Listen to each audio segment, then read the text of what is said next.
Good morning. Thank you for joining me in this morning mindfulness practice. Take a deep breath in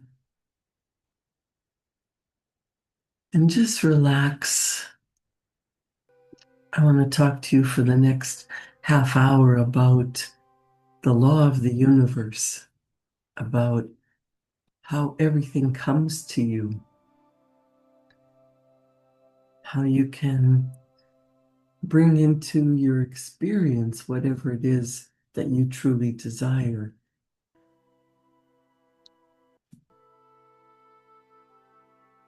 I picked up a little book called Feeling is the Secret by Neville Goddard. And he talks about how the laws of the universe work. And he says, chapter 1, the law and its operation. The world and all within it is man's conditioned consciousness objectified. Consciousness is the cause as well as the substance of the entire world. So it is to consciousness that we must turn if we would discover the secret of creation. What have you created in your life? What do you want to create in your life?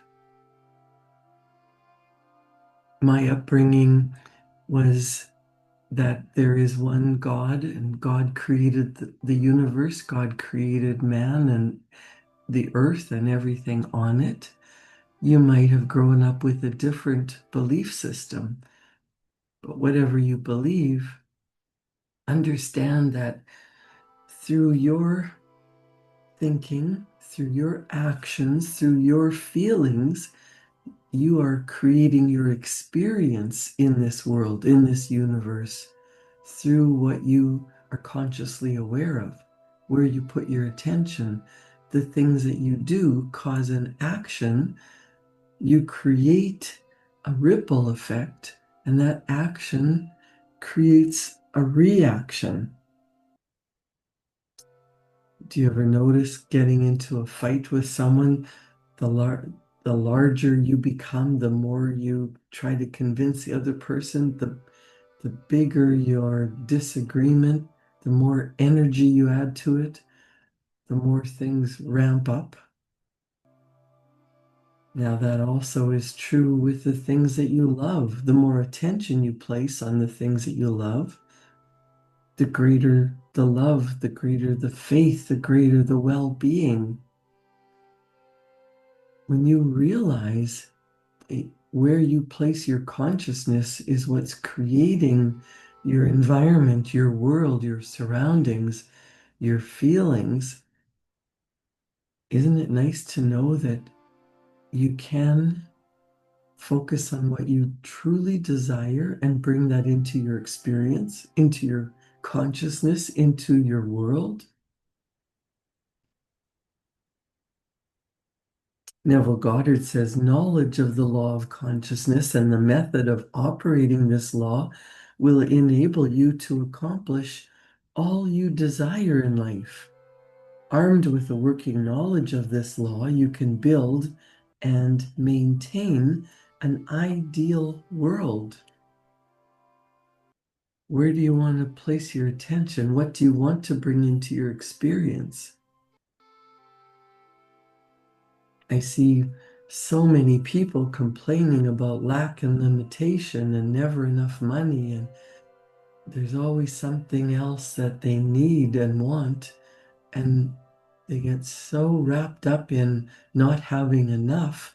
That becomes that becomes their experience in the world because that's where their consciousness is. That's what they focus their attention on. That's where they've placed their energy. The more they look at lack and limitation and scarcity, the bigger that experience becomes in their life.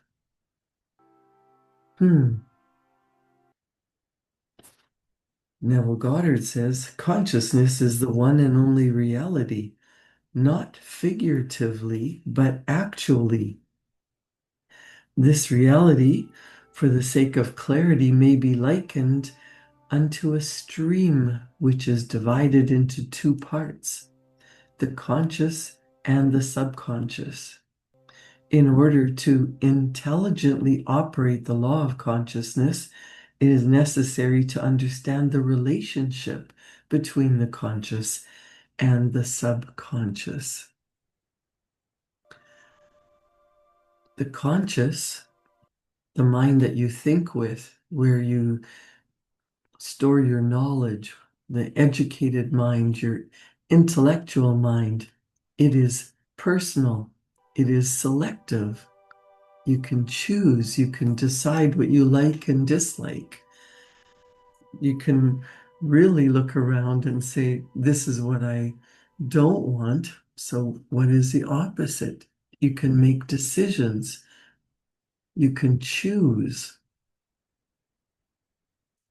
The subconscious is impersonal and non-selective. It's really the subconscious just takes orders. It just fulfills the orders. So with your conscious mind, you can say, I want millions of dollars, but your subconscious mind, being about 95% of who you are being, will run whatever you've practiced, whatever it's been programmed, looking at lack and limitation and scarcity and poverty. That's what's going to automatically run the show, because that's in every cell of your being. That's where the vibrational energy is. Neville Goddard says the conscious is the realm of effect. The subconscious is the realm of cause. These two aspects are the male and female divisions of the consciousness. You might think of the conscious mind as being the male and the subconscious as female. Two parts, yin and yang, male, female. Neville Goddard suggests that the conscious mind generates ideas and impresses these ideas on the subconscious. The subconscious receives the ideas and gives form and expression to them. By this law, the first conceiving an idea and then impressing the idea conceived on the subconscious, all things evolve out of consciousness. And without this sequence, there is not anything made that is made. The conscious impresses the subconscious, while the subconscious expresses all that is impressed upon it. How do you impress an idea on the subconscious? Through emotion, through feeling, and alternatively through repetition. When you're trying to learn something, when you go to school, or when you've been trained, programmed, educated, it's through repetition. You think something over and over and over, it becomes fact. You do something over and over and over, it becomes habit. It's just the way it is. It's the way you've always done it. So to break out of that, you actually have to become consciously aware of what you're thinking, what you're doing. What are you causing in your universe that is showing up for you, reflecting back to you? What's running the subconscious mind? The subconscious does not originate ideas, but accepts as true those which the conscious mind feels to be true, and in a way known only to itself, objectifies the accepted ideas. Therefore, through his power to imagine and feel, and his freedom to choose the idea he will entertain, man has control over creation. control over what he's creating in his life. What's going to show up, what's going to reflect back, what's going to appear in the environment is what is a result of the thinking, acting, feeling that mankind puts out into the universe. Control of the subconscious is accomplished through control of your ideas and feelings. The mechanism of creation is hidden in the very depth of the subconscious, which Neville Goddard says is the female aspect or the womb of creation. The subconscious transcends reason and is independent of induction. It contemplates a feeling as a fact existing within itself, and on this assumption proceeds to give expression to it. The creative process begins with an idea, and its cycle runs its course as a feeling and ends in a volition to act. So when I ask you, what do you really want? If you have the feeling that it's impossible, if you have the feeling that it's too big, you're not worthy, it's going to take too long, then through that feeling, you're going to create that in your experience. If you decide, I really want love and happiness and ease and money flowing into my bank account, and I believe that I create my reality, and if I think wealthy, if I think happy, if I think prosperity and ease and flow, I can think that in my conscious mind, but I have to feel it in order to know it. In order for it to be my experience, I have to get into the spirit of what that would feel like. I have to emanate those feelings in order for the universe to reflect back. Neville says, ideas are impressed on the subconscious through the medium of feeling. No idea can be impressed on the subconscious until it is felt. But once it is felt, be it good, bad, or indifferent, it must be expressed. Feeling is the one and only medium through which ideas are conveyed to the subconscious. Therefore, the man who does not control his feeling may easily impress the subconscious with undesirable states.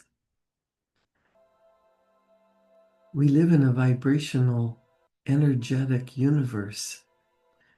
The feelings that are emanating from your body,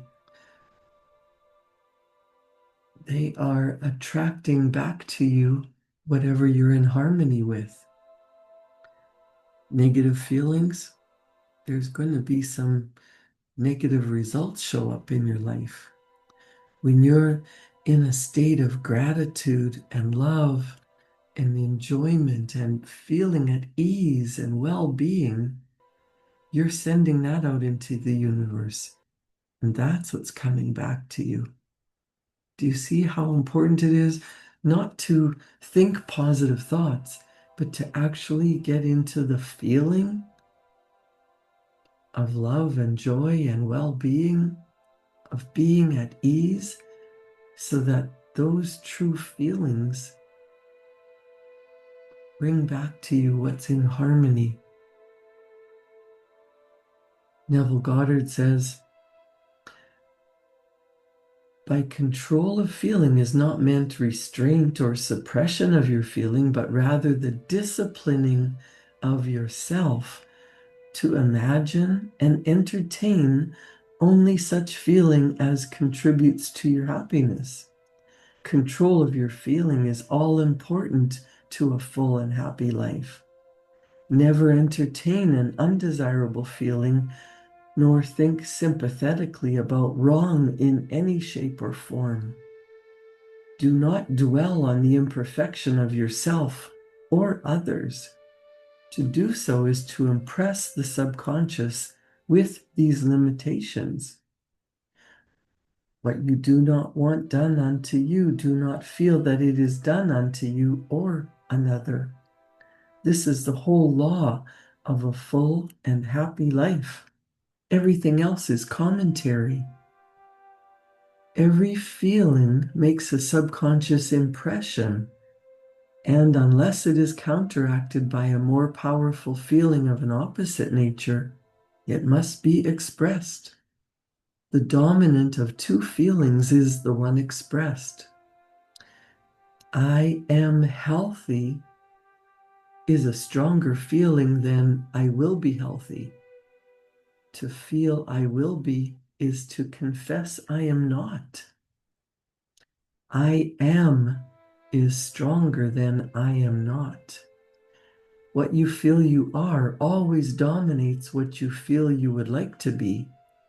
Therefore, to be realized, the wish must be felt as a state that is, rather than a state that is not. So let's go back to what is it that you really want? If you say, I want to be healthy, the universe is, yeah, fine, but you're feeling unhealthy. You're focused on being unhealthy. You're feeling not great. You're feeling weak, and I wish I was stronger. The universe responds with your wishes, my command. You will continue to wish to feel stronger, to want to be healthy. What you feel you are always dominates what you feel you would like to be. Therefore, in order to be realized, in order to come into your reality, in order to experience what you want, you must feel it as a state of already being. So let's think about that. What do you really want? Bring a picture into your mind. What would it look like to be healthy? What does it mean to be healthy, to be strong?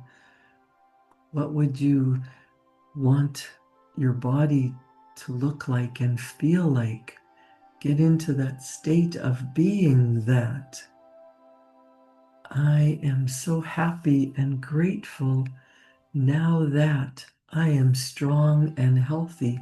My body knows how to heal itself. You become consciously aware of the things that you're doing that don't match those statements. And as you write out, I am so happy and grateful now that I am healthy, I am well, I am strong. The cells of my being are becoming stronger and healthier every day. So if you say I am strong and healthy and your conscious mind knows that's a lie, you might want to start with every day in every way I am becoming stronger.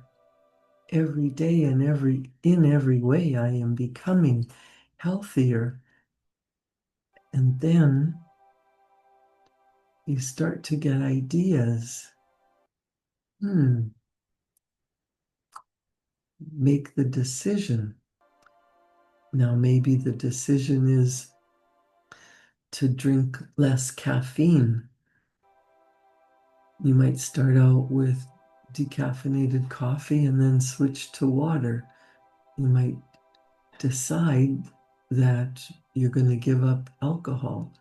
Now, just because you've made that decision doesn't mean it's going to happen. Just instantly, you're going to stop drinking or smoking or gambling or drinking coffee or eating junk food, whatever it is. that is contributing to unhealthy states of being, just because you change your behavior doesn't mean that everything is going to change, because your subconscious mind is totally deductive. It has no ability to reject. It will accept whatever you impress upon it as reality, regardless of whether it is imagined or real. So, in order to train your subconscious mind, you have to get into that relaxed state. What does it look like to be healthy? What does it look like to be strong? If I was strong and healthy, how would I feel? There must have been a time in your life where you accomplished something that you didn't think you could accomplish, that you felt great about it, that you felt victorious. You learned to walk, you learned to ride a bike, maybe you lifted some weights, or you picked up something heavy that you didn't think you could, or you ran faster. You decided that you're going to build up some muscles and you did it. What does it feel like to live in a healthy body?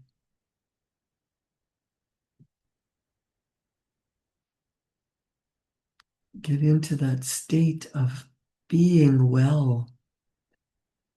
And as you say to yourself, I am healthy, I am strong, I am becoming better every day, I am so happy and grateful. You can start out by imagining what would you be doing? How would that feel? Getting into the feeling of healthy well-being. That's what athletes do.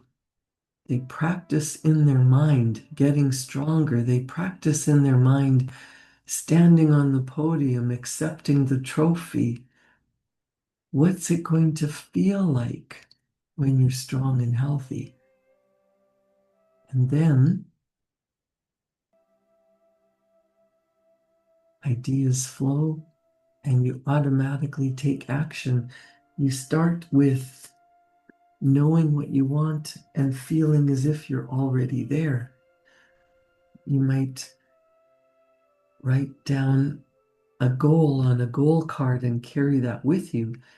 And then when someone invites you out for supper or drinks, you remind yourself, I can have a non-alcoholic beverage.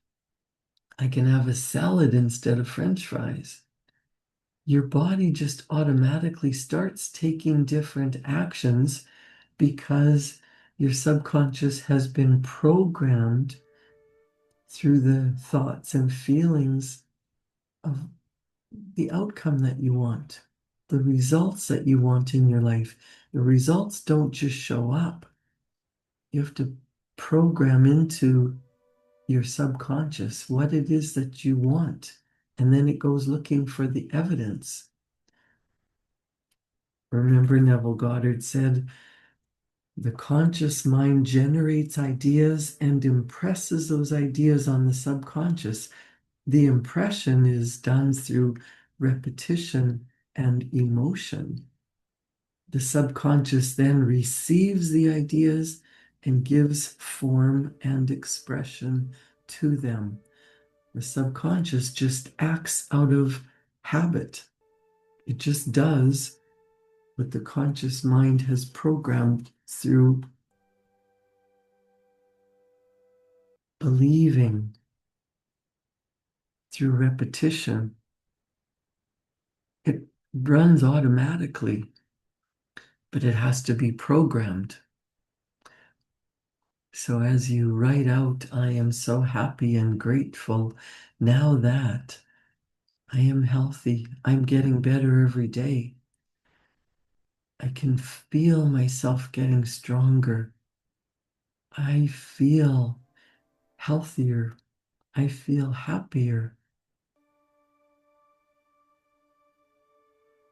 I feel like I'm getting younger. The feeling of happiness, the feeling of health, the feeling of wealth is more important than just thinking about it, because you have to decide that's what you're going after, but you have to program your subconscious mind in order for it to show up in your subconscious. That's why understanding, studying, repetition of this material is vital to your success. What you feel you are always dominates what you feel you would like to be. Therefore, to be realized, the wish must be felt as a state that is, rather than a state that is not. Your mind will go back and forth and be in a state of confusion unless you program it for whatever it is that you desire. What do you want? Whatever it is can be yours. Neville Goddard says sensation precedes manifestation and is the foundation upon which all manifestation rests. Be careful of your moods and feelings, for there is an unbroken connection between your feelings and your visible world. How you think and feel and act habitually turns into your reality. Your body is an emotional filter, and it bears the unmistakable marks of your prevalent emotions. Emotional disturbances, especially suppressed emotions, are the causes of all disease. To feel intensely about a wrong without voicing or expressing that feeling is the beginning of disease, dis-ease in both the body and the environment. Do not entertain the feeling of regret or failure, for frustration or detachment from your objective results in dis-ease. Think feelingly only of the state you desire to realize. Feeling the reality of the state sought and living and acting on that conviction is the way of all seeming miracles. All changes of expression are brought about through a change of feeling. A change of feeling is a change of destiny. All creation occurs in the domain of the subconscious. What you must acquire then is a reflective control of the operation of the subconscious. That is, control of your ideas and feelings. There is nothing impossible to man. Whatever the mind of man can conceive and feel as true, the subconscious can and must objectify. Your feelings create the pattern from which your world is fashioned, and a change of feeling is a change of pattern. Decide what you really want. Feel as if you already are there. Do this consciously. Do it over and over and over, and your subconscious will accept it as true and will reflect it back to you. As you do this habitually, as you repeat it, as it becomes a habit, it changes the pattern of your life. And as the patterns of your thoughts, feelings, and actions change, everything in your life changes. Your results become what you want by thinking, feeling, and acting from the wish fulfilled, from the feeling as if it's already yours. Create a wonderful day. Thank you for joining me in this morning mindfulness practice. decide what you want and feel as if it's already yours. And I'll see you back here tomorrow morning at 7. Thank you.